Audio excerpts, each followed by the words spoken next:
नमस्कार। World news में आज पाकिस्तान में इस वक्त सबसे बड़ा सवाल पूर्व प्रधानमंत्री इमरान खान को लेकर बना हुआ है। क्या इमरान लापता हो गए हैं? वो इसलिए क्योंकि इंटरनेट से अचानक उनकी तस्वीरें गायब हो गई हैं। पाकिस्तान की मीडिया में उनके बारे में कोई खबर नहीं आ रही है, लेकिन पाकिस्तान में इस वक्त सियासत इमरान को लेकर ही हो रही है।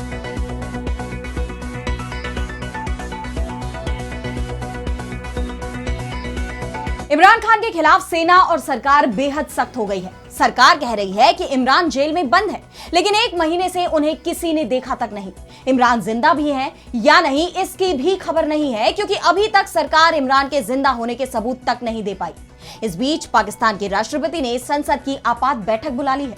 इसके बाद ये खबरें शुरू हो गई हैं कि इमरान के साथ जेल में अनहोनी हुई है और अब सरकार सेना के साथ मिलकर इससे निपटने की कोशिश कर रही है। इस पर हम करेंगे विस्तार से चर्चा, लेकिन आइए जरा उन खबरों को भी देख लें जिन पर आगे होगी बात। ईरान, सऊदी और तुर्की, तेहरान में 3 मुस्लिम ताकतवर देशों की बैठक। मुस्लिम नाटो बनाने की चर्चा, अमेरिका और इजरायल की बढ़ सकती है चिंता। रूस यूक्रेन में शांति प्रस्ताव पर चर्चा के लिए रूस पहुंचे अमेरिकी दूत विटकॉफ। यूक्रेनी राष्ट्रपति जेलेंस्की बोले भौगोलिक सीमा पर समझौता सबसे कठिन। उधर रूसी सेना ने यूक्रेन के 2 और शहरों पर किया कब्जा। पूर्व पीएम शेख हसीना की बांग्लादेश वापसी को लेकर मध्यस्थता करेगा कतर। अवामी लीग पर से बैन हटाने की तैयारी। अंतरिम सरकार के प्रमुख यूनुस को झटका दे सकता है अमेरिका। और चलते चलते में देखेंगे दुनिया की सबसे रहस्यमयी जगहों को जहां आम लोगों का जाना पूरी तरह बैन। इन सभी खबरों पर हम विस्तार से करेंगे बात, लेकिन पहले एक नजर हेडलाइंस पर। दुआ के अलावा कुछ भी नहीं, वेंटिलेटर पर बांग्लादेश की पूर्व पीएम खालेदा जिया। भारत के पीएम मोदी ने की ठीक होने की कामना, मदद का दिया ऑफर। बीएनपी ने कहा शुक्रिया। तुर्की के राष्ट्रपति एर्दोआन के नक्शे कदम पर अजरबैजान के राष्ट्रपति इल्हाम अलीयेव तख्ता पलट का आरोप लगाकर विपक्षी नेता अली करीमली को जेल में डाला। करीमली ने आरोपों को किया खारिज। पाकिस्तान और तालिबान में समझौते की कोशिशें नाकाम। सऊदी अरब की मध्यस्थता में भी फेल हुई बैठक। 1.5 महीने में तीसरी बैठक नाकामयाब। सीरिया में दखल देना ठीक नहीं होगा। मुस्लिम देश पर हमले के बाद इजरायल पर भड़के अमेरिकी राष्ट्रपति ट्रंप। यूएई ने अंतर्राष्ट्रीय समुदायों से की है कार्रवाई की मांग। तो पाकिस्तान के पूर्व प्रधानमंत्री इमरान खान कहां हैं? सरकार का कहना है कि वो रावलपिंडी की अदियाला जेल में बंद है, स्वस्थ है। इमरान के बेटे का कहना है कि पिताजी के बारे में कोई जानकारी नहीं है, शायद जेल में उनकी जान ले ली गई है। तो खबरें तो यहां तक आ रही हैं कि इमरान को जेल में ही फांसी दे दी गई है। इमरान के साथ कुछ तो बहुत बुरा हुआ है, ये बातें इमरान की बहनें भी बोल रही हैं। पाकिस्तान में अब बात इमरान के लापता होने की भी शुरू हो गई है। चर्चा इस बात की भी हो रही है कि इमरान अब जेल में ही नहीं है, उनकी जान लेने के बाद उन्हें दफन भी कर दिया गया है। ऐसे में सवाल ये उठ रहे हैं कि सरकार की बातों पर कितना भरोसा किया जाए, क्योंकि लोग अब इमरान खान के जिंदा होने के सबूत मांग रहे हैं जो सरकार नहीं दे पा रही है। यहां तक कि शहबाज शरीफ की सरकार कोर्ट के आदेश को भी मानने को तैयार नहीं दिख रही है। इस बीच इमरान खान की पार्टी पीटीआई के समर्थकों का गुस्सा बढ़ता ही जा रहा है। पूरे देश में प्रदर्शन हो रहे हैं। पीटीआई के नेता और कार्यकर्ताओं का अदियाला जेल के बाहर लगातार धरना प्रदर्शन जारी है। हालात यह है कि सरकार ने इस धरना प्रदर्शन को खत्म करने के लिए धारा 144 लगा दी है। सेना और पुलिस को प्रदर्शनकारियों पर सख्त एक्शन लेने की छूट दे दी गई है। तनाव इतना बढ़ चुका है कि पाकिस्तान के 2 सबसे बड़े शहर में कर्फ्यू लगाना पड़ा। सवाल कोर्ट पर भी उठ रहे हैं कि वो अपने आदेश का पालन आखिर क्यों नहीं करा पा रहा है। इस्लामाबाद हाईकोर्ट ने आदेश दिया था कि पूर्व प्रधानमंत्री इमरान खान के परिजनों की जेल में उनसे मुलाकात कराई जाए, लेकिन सरकार और जेल प्रशासन कोर्ट के आदेश को मानने से इनकार कर रहा है। तो कोर्ट इस मुद्दे पर अब आगे सुनवाई को भी तैयार नहीं दिख रहा। पीटीआई का कहना है कि कोर्ट को कंटेम्प्ट की कार्रवाई शुरू करनी चाहिए, लेकिन जिस तरह से पाकिस्तान में इस वक्त कोर्ट पर ही दबाव बनाया जा रहा है, उसके बाद जज भी सरकार को नोटिस देने के लिए तैयार नहीं दिख रहे, क्योंकि इमरान खान के मामले को पीएम शहबाज शरीफ नहीं बल्कि army chief Asim Munir deal कर रहे हैं, जो जल्दी ही पाकिस्तान के सबसे ताकतवर इंसान बनने वाले हैं। उनके लिए पाकिस्तान ने संविधान को ही बदल दिया है और मुनीर के दबाव में अब पाकिस्तान के राष्ट्रपति आसिफ अली जरदारी ने अचानक ही 2 दिसंबर को संसद का आपात सत्र बुला लिया। संसद के इस आपात सत्र का ऐलान तब किया गया जब देश के प्रधानमंत्री शहबाज शरीफ लंदन में थे। वो विदेश यात्रा पर थे, तो राष्ट्रपति ने अपनी विशेष शक्तियों का इस्तेमाल करते हुए संसद का सत्र बुलाया। घबराए शहबाज शरीफ रात को ही इस्लामाबाद वापस लौट आए। दरअसल इस वक्त पाकिस्तान में मुनीर की बढ़ती ताकत से शहबाज शरीफ भी परेशान दिखाई दे रहे हैं और इसलिए अब मुनीर ने जरदारी से हाथ मिला लिया। वो उनके साथ मिलकर एक नया कमांड ढांचा बनाना चाहते हैं। मुनीर के निशाने पर अभी इमरान खान है और वो इमरान खान की पार्टी पीटीआई के शासन वाले खैबर पख्तूनख्वा में राष्ट्रपति शासन लागू करने की तैयारी में है। खैबर प्रांत में राष्ट्रपति शासन लागू होने के बाद वहां क्या ढांचा काम करेगा, इस पर संसद में चर्चा हो सकती है। इसके अलावा चर्चा यह भी है कि अगले 24 घंटे में chief of defence staff forces को लेकर नोटिफिकेशन जारी किया जा सकता है और इसीलिए शहबाज शरीफ को लंदन से वापस पाकिस्तान बुलाया गया है। पाकिस्तान में बढ़ती इसी सियासी हलचल का असर अब अफगानिस्तान तक दिखाई दे रहा है। अफगानिस्तान की तालिबान सरकार ने अपना एयर स्पेस बंद कर दिया है क्योंकि तालिबान को इस बात का डर लग रहा है कि इमरान खान की अगर सेना ने जेल में जान ले ली है तो वो अपने लोगों का ध्यान भटकाने के लिए अफगानिस्तान पर हमला करेगी। वैसे इमरान की जेल में जान ले ली गई है, ये खबर भी अफगानिस्तान ने ही ब्रेक की है, जिसके बाद से पाकिस्तान की सेना और सरकार दोनों ही भड़के हुए हैं। और अब बढ़ते हैं अगली खबर की तरफ, जहां हम बात करेंगे ईरान की। तो ईरान को अलग थलग करने की कोशिश अमेरिका और पश्चिमी देशों की तरफ से की जा रही है, लेकिन अभी तक इसमें कामयाबी नहीं मिल पाई है। अमेरिका और इजराइल ईरान में सत्ता परिवर्तन की कोशिश कर रहे हैं।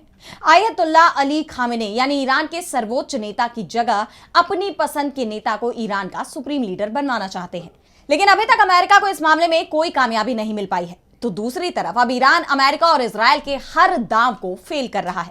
ईरान खुद को तो शक्तिशाली बना ही रहा है और साथ ही अपने दोस्तों की संख्या भी बढ़ा रहा है। तेहरान में अमेरिका के करीबी माने जाने वाले सऊदी अरब और तुर्की के विदेश सचिव पहुंचे। तीनों देशों के अधिकारियों का तेहरान में जमावड़ा बड़े उलटफेर के संकेत दे रहा है। जिस इस्लामिक नेटो की चर्चाएं अभी तक चल रही थी वो सच होती दिखाई दे रही है, क्योंकि इस्लामिक दुनिया में ये तीनों ही देश सबसे ताकतवर माने जाते हैं और तीनों के बीच ही इस्लामिक दुनिया का नेतृत्व करने की होड़ अब तक दिखाई दी है। और यही कारण है कि तीनों के बीच अभी तक मतभेद और टकराव की खबरें ही आती रही। एक साल पहले तक ईरान के इन दोनों ही देशों के साथ रिश्ते टकराव भरे थे, लेकिन अब ये तीनों एक मंच पर एक साथ दिखाई दे रहे हैं। तुर्की ने तो ईरान पर हुए इजराइल के हमले को लेकर तीखी प्रतिक्रिया तक दी है। ईरानी मीडिया के मुताबिक तेहरान में तुर्की के साथ ईरानी अधिकारियों की बैठक में तुर्की ने इजरायली शासन की निंदा की। तुर्की ने ईरान की राष्ट्रीय संप्रभुता, क्षेत्रीय अखंडता और एकता का सम्मान करने की जरूरत बताई। तुर्की के विदेश मंत्री फिदान का कहना है कि हम लोग बढ़ गए हैं, इसका सीधा फायदा इजराइल उठा रहा है। हम लोग अगर एक हो जाते हैं तो इजराइल को इसका नुकसान होगा। अगर इस्लामिक देश एकजुट हो जाते हैं तो कोई भी उन पर हमला नहीं कर पाएगा। वहीं ईरान और सऊदी के बीच भी बातचीत हुई है, लेकिन उसके बारे में कोई बयान जारी नहीं किया गया। लेकिन कहा यह जा रहा है कि ईरान की आंतरिक सुरक्षा को लेकर सऊदी ने भी इजराइल की निंदा की है। सऊदी की कोशिश ईरान और अमेरिका के बीच परमाणु वार्ता कराने की है। हाल ही में सऊदी अरब के क्राउन प्रिंस सलमान अमेरिका के दौरे पर गए थे, जहां उनकी अमेरिका के राष्ट्रपति डोनाल्ड ट्रंप के साथ बैठक हुई। इसे लेकर यह खबर भी सामने आई कि ईरान ने सलमान को अमेरिका यात्रा शुरू करने से पहले एक खत लिखा था, जिसमें अमेरिका के साथ बातचीत में मध्यस्थता की बात कही गई थी। वैसे इस तरह की खबरों को ईरान के सुप्रीम लीडर खामेनेई ने बाद में खारिज कर दिया, लेकिन ट्रंप के साथ मुलाकात में सलमान ने ईरान का पक्ष मजबूती से रखा और इजराइल को मान्यता देने के ट्रंप के प्रस्ताव को ठुकरा दिया। यानी अब अमेरिका के करीबी ईरान से अपने रिश्ते सुधार रहे हैं, जिससे अमेरिका के साथ ही इजराइल की परेशानी भी बढ़नी तय मानी जा रही है। और अब बढ़ते हैं अगली खबर की तरफ, जहां हम बात करेंगे रूस यूक्रेन युद्ध की। तो एक तरफ युद्ध खत्म करवाने की कोशिशें तेज हो गई हैं। अमेरिकी प्रतिनिधिमंडल रूस पहुंच गया है। अमेरिकी राष्ट्रपति डोनाल्ड ट्रंप के खास दूत स्टीव विटकॉफ रूसी राष्ट्रपति व्लादिमीर पुतिन से मुलाकात करेंगे और युद्ध खत्म करवाने के लिए पीस प्लान पर चर्चा करेंगे। आप जानते हैं कि विटकॉफ पर यह आरोप लगा था कि उन्होंने पुतिन के सलाहकार को यह सलाह दी थी कि ट्रंप के सामने शांति योजना कैसे रखी जाए ताकि वो इस पर मंजूरी दे दे। और अब वो पुतिन के साथ प्रस्ताव पर चर्चा करने पहुंचे हैं।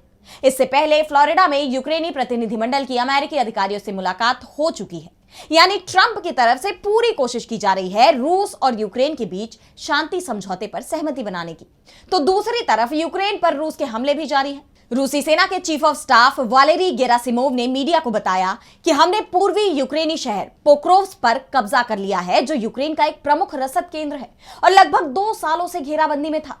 इसके अलावा खार्किव क्षेत्र में पूर्वी यूक्रेनी शहर वोवचांस्क पर भी हमारी सेना ने कब्जा कर लिया है। गौरतलब है कि पोक्रोव्स्क और दनेस्क ये क्षेत्र का एक प्रमुख परिवहन केंद्र है, जो पूर्वी यूक्रेन के उन 4 क्षेत्रों में से एक है जिन पर रूस ने अपने कब्जे का दावा किया है। यह शहर जो कभी 60,000 लोगों का घर था, हाल के हफ्तों में रूसी ड्रोन, तोपखाने और बमों से भारी बमबारी की गई है यहां पर, जिससे कई इमारतें मलबे में तब्दील हो गई। रूस की समाचार एजेंसी टैस के मुताबिक रूसी सेना ने जो 2 शहरों पर अपना कब्जा बढ़ाया है, उनकी इस उपलब्धि पर राष्ट्रपति पुतिन ने उन्हें बधाई दी। हालांकि यूक्रेन ने अभी तक इसकी पुष्टि नहीं की है, मगर यूक्रेन के राष्ट्रपति वोलोदिमिर ज़ेलेंस्की ने जरूर कहा है कि शांति समझौते में भौगोलिक सीमा का मुद्दा सबसे कठिन है। दरअसल रूस की मांग है कि युद्ध विराम के लिए यूक्रेन को उन इलाकों को छोड़ना होगा जिन पर वो कब्जा कर चुका है, लेकिन यूक्रेन इसके लिए तैयार नहीं है। फ्रांस के राष्ट्रपति इमैनुअल मैक्रों से मुलाकात के बाद मीडिया से बात करते हुए ज़ेलेंस्की ने कहा कि उनके देश की प्राथमिकताएं उसकी संप्रभुता को बनाए रखना और मजबूत सुरक्षा गारंटी हासिल करना है। अमेरिका की तरफ से तैयार की गई ट्रंप प्रशासन की पुरानी शांति योजना में बदलाव किए जा रहे हैं और अब वो पहले से बेहतर दिख रही है। इस योजना पर काम आगे भी जारी रहेगा ताकि लंबे समय से चल रहे रूस यूक्रेन युद्ध को खत्म करने का रास्ता निकाला जा सके। अब इंतजार पुतिन और विटकॉफ की मुलाकात का है कि क्या इस बार ट्रंप का यह पीस प्लान पास हो पाएगा। क्या 4 साल से छिड़ी ये जंग अब खत्म होगी। और अब अगली खबर में बात करेंगे बांग्लादेश में पूर्व पीएम शेख हसीना की वापसी की। तो मोहम्मद यूनुस के नेतृत्व वाली बांग्लादेश की अंतरिम सरकार चाहती है कि शेख हसीना की देश वापसी हो, लेकिन वो बांग्लादेश में उनका और उनकी पार्टी अवामी लीग का अस्तित्व पूरी तरह मिटाने की भी कोशिश कर रहे हैं।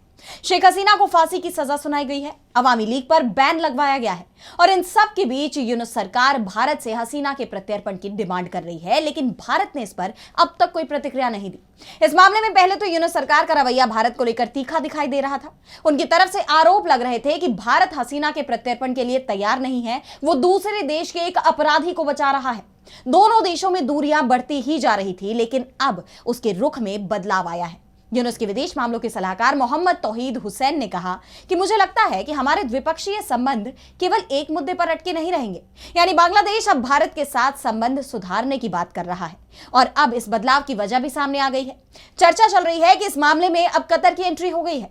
कतर की पहली कोशिश शेख हसीना की पार्टी अवामी लीग पर से बैन हटाने की है। इसके लिए दोहा में बैठकों का दौर जारी है। बांग्लादेश के राष्ट्रीय सुरक्षा सलाहकार खलीलुर रहमान पिछले 7 महीनों में 4 बार बैठक करने के लिए दोहा जा चुके हैं और हाल ही में वो भारत भी आए थे। नॉर्थ ईस्ट पोस्ट के मुताबिक कतर के पूर्व खुफिया प्रमुख इस काम को कर रहे हैं। उनकी कोशिश है कि शेख हसीना की बांग्लादेश की सत्ता में वापसी हो जाए और इस बात से भी इनकार नहीं किया जा सकता कि अगर कतर इस मामले में मध्यस्थता कर रहा है तो अमेरिका इसमें शामिल नहीं होगा, क्योंकि हसीना सरकार के तख्ता पलट के पीछे अमेरिका का ही हाथ बताया जाता है। दावा किया जाता है कि वहां की तत्कालीन बाइडेन सरकार ने यूनुस को गद्दी पर बैठाया था ताकि अमेरिका अपना फायदा निकाल सके। उनकी नजर सेंट मार्टिन द्वीप पर थी, लेकिन यूनुस के राज में अमेरिका को कोई फायदा मिलता नजर नहीं आ रहा। बांग्लादेश की चीन से नजदीकियां बढ़ गई हैं और अब तो अमेरिका में सत्ता भी बदल चुकी है। ऐसे में अमेरिकी राष्ट्रपति डोनाल्ड ट्रंप नहीं चाहते कि बांग्लादेश में यूनुस का शासन बरकरार रहे। इन हालात में इस बात की संभावना बढ़ गई है कि जल्दी ही बांग्लादेश में शेख हसीना की वापसी हो सकती है, जो यूनुस सरकार के लिए बड़ा झटका साबित हो सकता है। और अब चलते चलते में बात करेंगे दुनिया की सबसे रहस्यमयी जगहों के बारे में, जहां इंसानों का पैर रखना तक मना है। जी हां, हम इंसानों ने आसमान की ऊंचाइयों को छूने से लेकर समुद्र की गहराइयों में उतरने तक का सफर किया है। इस दुनिया की खूबसूरती को देखा है, लेकिन यह दुनिया जितनी खूबसूरत है उतनी ही रहस्यमयी भी है। धरती पर कुछ ऐसी जगहें भी हैं जो इतनी खतरनाक है कि वहां जाना सिर्फ सपनों में ही मुमकिन लगता है, लेकिन दुनिया की ऐसी अनजानी जगहों के बारे में लोग जानना भी चाहते हैं। तो आज हम आपको बताने वाले हैं उन्हीं भयानक और रहस्यमयी जगहों के बारे में जहां जाना नामुमकिन है। इस लिस्ट में पहला नाम है सर्टसी आइलैंड का। सर्टसी एक ज्वालामुखीय द्वीप है जो 1963 से 1967 के बीच अटलांटिक महासागर में अचानक ही उभर कर बना था। इसके बनने के बाद से ही यहां आम लोगों का जाना पूरी तरह बैन है। सिर्फ चुनिंदा वैज्ञानिकों को ही खास इजाजत के साथ इस द्वीप पर कदम रखने की अनुमति मिलती है, जबकि आम लोग इसे सिर्फ हवा से छोटे एयरक्राफ्ट में बैठकर देख सकते हैं। यह पाबंदी इसलिए लगाई गई है ताकि द्वीप के प्राकृतिक वातावरण को बिना किसी मानवीय हस्तक्षेप के सुरक्षित रखा जा सके।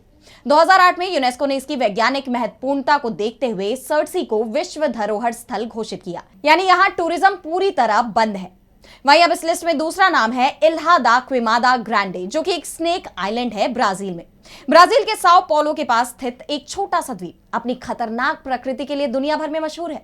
इसे स्नेक आइलैंड के नाम से जाना जाता है। यहाँ बेहद जहरीली और दुर्लभ प्रजाति के गोल्डन लॉन्सहेड वाइपर रहते हैं। इसका जहर इतना खतरनाक होता है कि अगर ये एक बार इंसान को काट ले तो इंसान के बचने की संभावना बेहद कम रह जाती है।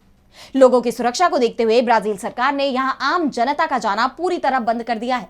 और अब आगे बढ़ते हैं तो तीसरा नाम आता है लास्को गुफा का, जो कि फ्रांस में है। दक्षिण पश्चिम फ्रांस में स्थित असली लास्को गुफा दुनिया की सबसे पुरानी और अनमोल आर्टिफैक्ट में से एक है, जहां करीब 17,000 साल पुराने चित्र बने हुए हैं। जब 1900 के दशक में पहली बार इसे आम लोगों के लिए खोला गया तो भारी संख्या में पर्यटक यहां आने लगे, लेकिन इतने लोगों की मौजूदगी ने गुफा के प्राकृतिक वातावरण को नुकसान पहुंचाना शुरू कर दिया। सांसों से निकली कार्बन डाइऑक्साइड, बढ़ी हुई नमी और बाहरी बैक्टीरिया ने पेंटिंग्स पर फंगस जमा दिया और चित्र तेजी से खराब होने लगे। हालात बिगड़ते देख 1963 में फ्रांस सरकार ने असली लास्को गुफा को हमेशा के लिए पब्लिक एंट्री के लिए बंद कर दिया। लेकिन अब ये जगहें वैज्ञानिकों को नई खोज की राह दिखा रही हैं।